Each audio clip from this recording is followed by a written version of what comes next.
When I was 17 years old, I left a very demanding job in magnet consulting for a job that was even more demanding teaching. I went to teach 7th grade math in the New York City public schools. And like any teacher, I made quizzes and tests. I gave out homework assignments. When the word come back, I calculate grades. What struck me was that IQ was not the only difference between my best and my worst students. Some of my strong performers did not have stronger IQ tests. Some of my smarter kids weren't doing so well. And now that got me thinking, the kinds of things you need to learn in 7th grade math stirred their heart. Radios, decimals, the art of parallelogram. But the concepts are not impossible, and was firmly convinced that every one of my students could learn the method if they work hard and long enough. After several more years of teaching, I come to the conclusion there was need in education. It must better understand of students and learning from a multiverse perspective, from a first class perspective. In education, the only thing we know how to measure best is IQ. But what if doing well in school and in life depends on much more than your ability to learn quickly and easily. So I left the classroom and I went to grade 8 schools to come back at first class. In starting student kids and adults, in all things of super challenge questions is ever stood my question was how successful here and why. My reserve team and I went to West Point Millard Cameron. I tried to predict which cadets would stay in Miller training and which would drop out. When we went to the National Spelling Bee and tried to predict which children would advance further in competition, we student hook teachers working really taught neighbors, asking which teachers are still going to be in teaching by the end of the school year, and of those who will be the most effective. I improving learning outcomes for the students. We partnered with private companies X. Which of these spellings do is going to and what's going to earn the most money in all those very different contexts. One characteristic emergence as a significant project of successful. It wasn't social easily. It wasn't good looks, physical health, and it wasn't IQ. It was grief. Grit is passion and perseverance for a very long time goals.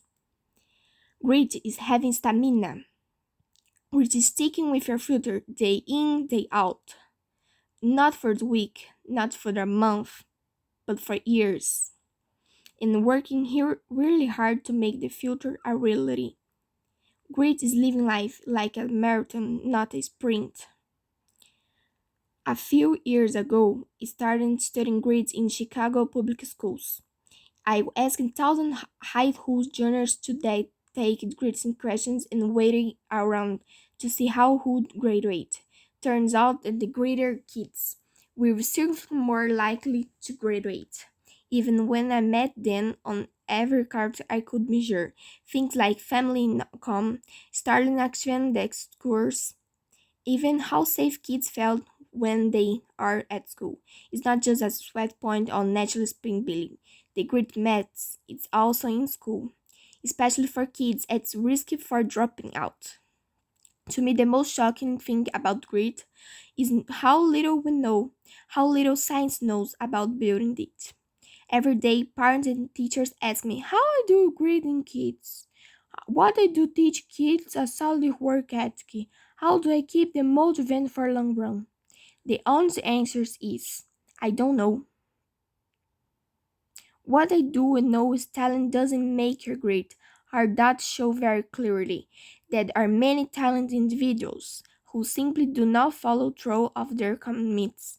In fact, in our data, grit is usually unrelated or even inversely related to measures of talent. So far, the best idea I have heard about building grit in kids is something called growth mindset. This is an idea developed at Stanford University by Carol Dweck, and the better ability to learn is not fixed. That I can change with your effort. The theory was showed that when kids read and learn about the brain and how it changes and grows in response to challenge, they are much more likely to persevere when they fall, because they don't believe their failure is permanent condition. So growth mindset is a great idea for building great, but we need more. And that's where I going because we are these works stand before us. We need to take our best ideas, our strongest intuitions, and we need to test them. We need to measure whether we have been struggling and have to be willing to fail, to be wrong, to start over again with lessons learned. In other words, we need to be great about getting our kids greater. Thank you.